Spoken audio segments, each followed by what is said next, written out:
La primera parte de esta sesión, que es la experiencia en el INCAN en cáncer de mama metastásico HER2. Básicamente es presentarle un trabajo que todavía estamos desarrollando y algo de lo que hemos hecho con relación al Seguro Popular que iniciamos a partir del 2007, algunas consideraciones muy generales de la estadística. Matus, por favor. Adelante.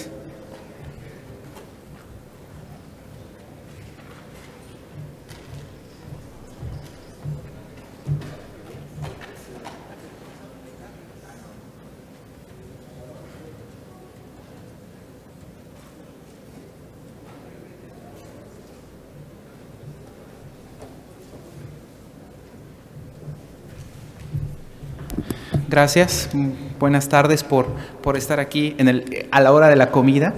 Y antes de iniciar, quiero agradecer al comité organizador por la oportunidad de estar el día de hoy con ustedes. También quiero comentarles que los números que les voy a presentar es el fruto de varios años de trabajo del grupo de oncología médica del Instituto Nacional de Cancerología y obviamente también reconocer la labor del doctor Alejandro Moar, que es el que coordinó toda la captura de los datos, la validación de los datos y bueno, son los números finales que tienen unas semanas de estar listos. En México, el cáncer de mama actualmente es la primera causa de muerte en las mujeres en este grupo etario. Estamos hablando de que alrededor de 14,000 pacientes son diagnosticadas por año, 5,000 mueren en el año en el país. El 90% de nuestros pacientes se detectan el nódulo mamario y es motivo por el cual acuden a buscar atención en los servicios de salud y obviamente aquí la rapidez con la que esto se da pues depende de cada una de las instituciones. La gran mayoría de nuestras mujeres, por lo menos el 50%, son mujeres jóvenes y las etapas tempranas desafortunadamente son las etapas menos frecuentes. Por grupo de edad, la mortalidad de la década de los 80 hasta el año 2006, lamentablemente se ha incrementado la mortalidad en los distintos subgrupos de edades, como podemos observar en esta transparencia. Y los números que les voy a presentar son estrictamente números que emanan del Seguro Popular desde que entra al Instituto Nacional de Cancerología. En promedio, estamos viendo alrededor de 800 pacientes por año en el servicio, de las cuales realmente son acumulativas porque venimos arrastrando pacientes de años previos y cada año recibimos alrededor de 800 pacientes nuevas en el servicio. La base de datos consta de estas variables que fueron capturadas, datos generales de las pacientes como talla, el peso, los antecedentes más importantes como son las comorbilidades, ginecobstétricos y la evolución de la enfermedad, desde el diagnóstico, las fechas de las consultas, la recurrencia si fue así, el sitio, la fecha que se dio y bueno, el estado actual de las pacientes. En cuanto al diagnóstico, se intentaron tomar la mayoría de los datos que les muestro acá, como son el número de ganglios, la etapa, describir el TNM, el tipo histológico, el grado nuclear, la sobreexpresión de receptores por inmunohistoquímica y bueno, los distintos tratamientos que recibieron las pacientes, dentro de ellos quimioterapia, cirugía, radioterapia y el tratamiento con antihormona. Esta es la plantilla de captura que permitió recolectarles los datos que les voy a presentar. La gran mayoría fueron hechos por gente joven, digamos así, y esto permitía simplificar que pudieran capturar adecuadamente los datos. Estos son nuestros números, la base está completa hasta 2013 y está validada, son 4,322 pacientes. Estas son nuestras medianas, la mediana de edad al diagnóstico de las pacientes del instituto son 50 años. La característica también es que la gran mayoría tienen edades muy jóvenes, la doctora Villarreal ha trabajado en grupos de mujeres más jóvenes. El peso es un problema también, la mayoría de nuestras pacientes están sobrepeso y el promedio de seguimiento que tenemos es de 3.3 años. Las comorbilidades, la diabetes mellitus solamente es el 10%, prácticamente 11% de las pacientes y la hipertensión arterial es la comorbilidad más frecuente en el 17.5%. En cuanto a etapas clínicas, 33% son etapas tempranas, hasta etapa 2A, el 60% son más o menos enfermedad localmente avanzada, desde 2B hasta 3C, y solamente el 13% de las pacientes que recibimos son etapa 4. Este número es un poco engañoso, puesto que ese 13% no son pacientes puras, sino son realmente las que llegan a recibir algún tratamiento, como habíamos mencionado, llámese quimioterapia, radioterapia o cirugía. Cierta parte o cierto número de pacientes son filtradas en la preconsulta, que llegan en muy malas condiciones generales, y estas pacientes pasan directamente a tratamiento paliativo. Ellas no están consideradas y por eso este número es llamativamente bajo. En cuanto al subtipo histológico, los tumores ductales son los más frecuentes, 85% de los casos, lobulillar prácticamente 10% de los casos, y en otros tumores solamente tenemos el 2.6% de los casos. El grado nuclear, como podemos observar, el 48% prácticamente son grados nucleares altos. Y por subtipos, el subtipo HER2 representa en nuestra población el 23% de los casos, los luminales el 60% y los triples negativos en el instituto son prácticamente el 16% de las pacientes. Los tratamientos que recibieron las pacientes durante su estancia en el instituto, el 82% en algún momento dado de la evolución recibió quimioterapia, cirugía en el 84% de los casos y radioterapia, el 64% de nuestras pacientes fueron radiadas. En cuanto a tratamientos, la neoadyuvancia es el tratamiento con quimioterapia más frecuentemente utilizado, lo estamos dando en el 42% de los casos, solamente el 12% son paliativas y adyuvantes estamos dando el 27% de los casos. Nuestras respuestas patológicas reportados tenemos 45% de respuesta patológica completa, solamente 36% de enfermedad residual después de neoadyuvancia y ese 18% de enfermedad faltante son pacientes que ya llegan operadas al instituto y obviamente no podemos hacer ninguna correlación histológica. La cirugía, lamentablemente, estamos todavía con porcentajes altos de cirugía radical, esto es 82% de los casos, y cirugía conservadora en el 16% de los casos. Hablando ya estrictamente de enfermedad metastásica, de ese 13%, el 75% son pacientes nuevas de reciente ingreso al instituto, el 14% son pacientes que teníamos en vigilancia y que recurren siendo metastásicas y a la fecha tenemos el 77% de nuestros pacientes vivas y en vigilancia. Solamente un 13% de ellas han fallecido y prácticamente un 10% se ha perdido durante el seguimiento. Esta es nuestra curva de supervivencia global, en donde podemos observar que a 5 años nuestra mediana, bueno, ni siquiera nuestra mediana, a 5 años son prácticamente el 70% de las pacientes que tenemos vivas. Por subgrupos o por años, una vez que llega el Seguro Popular en el año del 2007 y las pacientes pueden acceder a tratamientos completos y completamente subrogados por el Seguro Popular, obviamente vemos como sí hay una diferencia, puesto que en 2007 las pacientes todavía cubrían parcialmente su tratamiento y fue cuando entra el Seguro Popular, nuestra supervivencia obviamente era menor, esto es y fue estadísticamente significativo en los años subsecuentes en donde ya todo el tratamiento lo cubría el Seguro Popular. La supervivencia por etapas clínicas, podemos observar que en etapas 4 específicamente nuestra mediana de supervivencia son 2.4 años, lo cual hace también diferencia estadísticamente significativa con las etapas más tempranas y es una supervivencia bastante buena para este subgrupo. En etapas 4 específicamente, nuestra mediana de edad con una N de 560 pacientes de este periodo de tiempo son 51.8 años. También podemos ver que el tamaño tumoral es sumamente grande, 8.5 centímetros, que es un tamaño bastante grande, y obviamente la enfermedad ganglionar hace un promedio de 3 centímetros en etapas 4, primera vez en el instituto.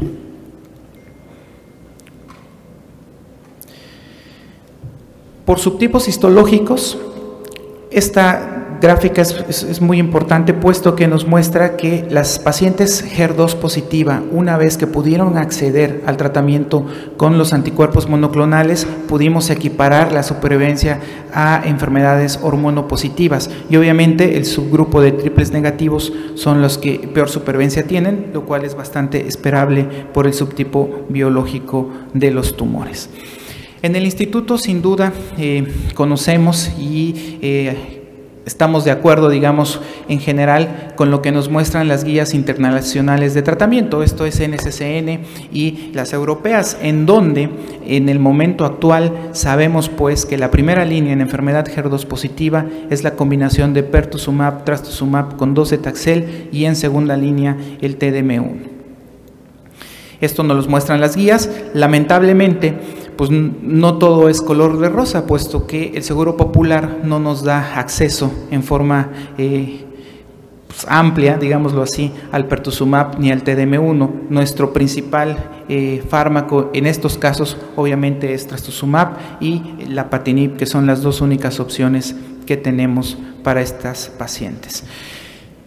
Basados en la evidencia, obviamente, pues Cleopatra es el patrón a referir como primera línea en este subgrupo de pacientes. TDM1 en segunda línea es la mejor opción, y en tercera opción puede quedar la combinación de lapatinib con trastuzumab.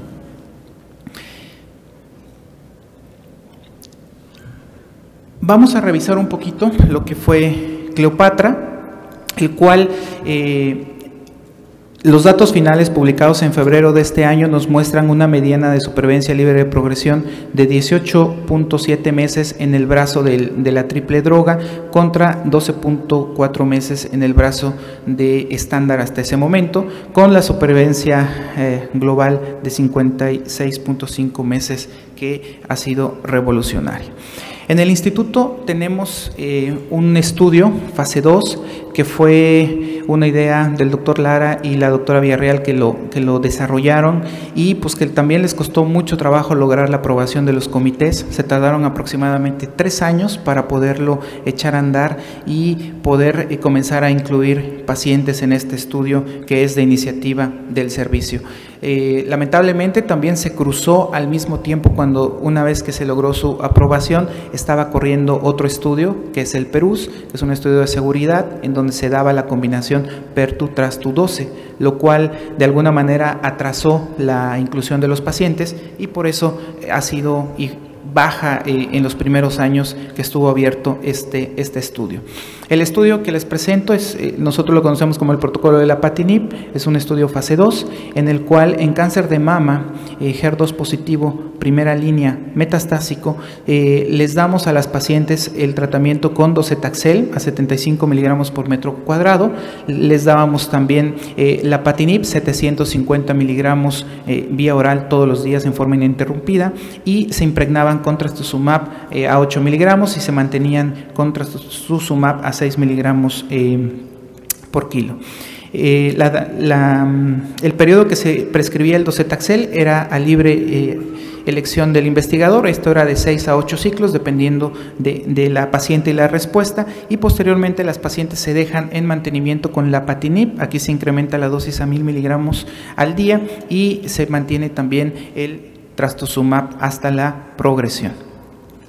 Les muestro, hasta el día de hoy tenemos 25 pacientes reclutadas, tenemos 3 pacientes en screening en este momento, de las cuales 10 pacientes están activas, 10 pacientes han progresado, hemos tenido 2 fallecimientos y 2 pacientes antes de iniciar tratamiento retiraron su consentimiento. Estas son las inclusiones. Les digo, los 2 primeros años han sido bajas, y esto fue porque al mismo tiempo estábamos reclutando pacientes para PERUS. En este grupo de pacientes, igual nuestras medianas de supervivencia son 52 años, y el ciclo mínimo que hemos dado es 1, y el ciclo máximo que hemos dado son 33 ciclos a las pacientes. Nuestros sitios más frecuentes de metástasis en este estudio, como podemos ver en el 60% de los casos, son pulmón y hueso, y en tercer sitio el hígado prácticamente con el 50% en cuanto a frecuencia. Nuestras toxicidades, estas son los eventos que requirieron hospitalización de las pacientes del protocolo. Una de ellas fue por neumotórax en el momento que se colocó el catéter. 2 pacientes se hospitalizaron por neutropenia grado 4. 2 pacientes han fallecido, una por progresión de la enfermedad y la otra por un evento cardiovascular. 2 se han hospitalizado por infecciones, una fue por catéter y una infección de vías urinarias, y una paciente se hospitalizó por progresión y que debutó con convulsiones. Esta es nuestra supervivencia libre de progresión, la cual hasta el día de hoy está en 17 meses, con un intervalo de 9.1 meses y 24.8 meses. Obviamente estos son números preliminares, puesto que aún estamos reclutando pacientes, estamos a 5 pacientes para cerrar el estudio y ya nada más continuar en vigilancia. Y nuestra curva de supervivencia global obviamente es muy buena, porque aún estamos reclutando y solamente hemos tenido 2 pacientes que han fallecido, pero realmente es del 92%, con un intervalo de 73.3 meses y 108.1 meses. Con esto solamente me queda concluir que obviamente lo que les muestro es equiparable, pues gracias al acceso que han tenido las pacientes a los tratamientos gratuitos vía el Seguro Popular, a supervivencias reportadas en la literatura internacional. Obviamente tenemos que seguir trabajando para lograr un acceso total a drogas como son pertuzumab y TDM1, que lamentablemente aún no están disponibles en este seguro, y obviamente continuar trabajando para poder ofrecerles a nuestros pacientes tratamientos novedosos, tratamientos fases 3, ya sea de forma internacional o obviamente con iniciativas propias dentro de todas nuestras instituciones. Agradezco su atención. Gracias.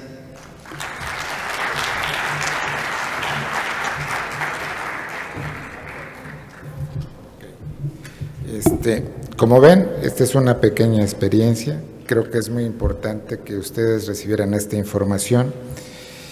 Si puedes poner cuánto es nuestro periodo libre, que fue el objetivo del estudio, 17 meses. Cleopatra, que es ahorita el top, son 18.2 meses. La gran diferencia de Cleopatra con nuestras pacientes es nuestra carga tumoral. Tuvimos una carga tumoral muy importante en estos casos. Entonces, lo que trato de decirles es, esto fue algo que concebimos con la doctora Cintia Villarreal. Estamos hablando de hace 5 años y medio, 5 años cuando menos, antes de que existiera el doble bloqueo como lo que pretende Cleopatra. Lo pensamos, no tuvimos un patrocinador tan rápido, estuvo 4 años en el cajón del olvido en Glaxo este protocolo, nos dieron el recurso cuando todavía estaba por salir Cleopatra. Pensamos que no valía la pena, pero la doctora Cintia Villarreal me convenció de hacerlo y hemos aprendido. Al mismo tiempo veíamos pacientes del Perú, que es lo mismo que hace Cleopatra, junto con nuestro esquema de manejo. Y curiosamente aprendimos mucho. Con este esquema, esas dosis de lapatinib no bajan las respuestas y no se presenta tanta toxicidad como diarrea. ¿Estás de acuerdo? No puede. Entonces, teníamos más diarrea con pertuzumab. Luego también vean la dosis inicial, que cuando se las propusimos a Glaxo asustó un poco, 750, no 1500 o 1250 la dosis de lapatinib, pero en paliación 750 a 1500 no hay diferencia en resultados. Entonces, optimizamos el recurso, lo aplicamos de mejor manera. Y cómo fue dinámico que cuando pasan al mantenimiento en la fase ya sea con hormona o sin hormona, aumentar la dosis de lapatinib. Y este aumento, que ya no lleva quimioterapia, no tiene la toxicidad de la diarrea. Nosotros vemos a estas pacientes con menos posibilidad de diarrea que lo que produce la combinación de Herceptin pertuzumab si la manejamos de esta forma. Entonces, el objetivo fue el periodo libre. Los resultados son interesantes, es un esquema caro. Si nos comparamos con Cleopatra es más caro, y lo que faltaría con estos datos es cómo sostener una supervivencia 56 meses que tiene Cleopatra. Bueno, pues esto no lo dice el Cleopatra, pero para que vivan ese tiempo requieren pertuzumab, Capcil, Herceptin y Lapatinib, porque van a ir recayendo y recayendo, pero esto cambia la historia natural. De vivir 9 meses a 13 meses, ahora son 56 meses la media. Entonces, creo que se ha avanzado y pues yo quiero agradecerle al doctor Matus que haya hecho el esfuerzo de resumir esta primera parte y sobre todo de que me apoyara con este trabajo, al igual que la doctora Cintia Villarreal, que sin ellos y el doctor Alberto Alvarado, que aquí no está presente, y Claudia, forman parte del equipo. Y bueno, hubo momentos difíciles de negociación, pero se logró y muy seguramente vamos a reclutar muchos más pacientes para ver estos resultados. Gracias, doctor. Continuando con esto, conocen ustedes a la doctora Cintia Villarreal, ella es regia, es una gente muy brillante que conocí de residente, después tuve la oportunidad de que trabajara en el departamento y ahora está como investigadora en el instituto en el área de mama, y que gracias a ella hemos podido pues presentar algunos artículos de mucha experiencia que tenemos acumulada. Y bueno, me sorprende siempre Cintia con su capacidad, y hoy nos va a hablar de un tema muy importante que es la hormonoterapia en etapas 4 con receptores hormonales positivos. Adelante, Cintia.